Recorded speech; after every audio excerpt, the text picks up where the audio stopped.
بسم اللہ الرحمن الرحیم۔ السلام علیکم دوستو۔ امام علی علیہ السلام اور سیدہ فاطمہ سلام علیہا کی اولاد میں سے ایک بیٹی تھی۔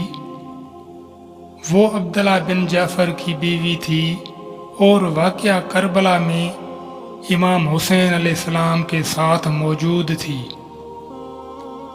جنگ ختم ہونے کے بعد آپ کو دیگر اہل بیت امام حسین علیہ السلام کے ایک گروہ کے ساتھ قید کر لیا گیا۔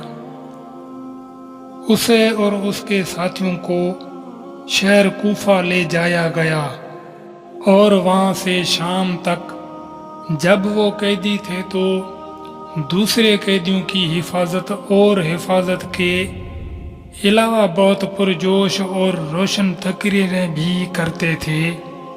زینب الکبریٰ اپنی ہمت اور فصاحت و بلاغت کے ساتھ عاشورہ کے پائیدار عروج کا باعث بنی۔ چونکہ اس نے ہمت سے آفاق کا سامنا کیا، اس لیے اس کا لقب ام المشائب رکھا گیا۔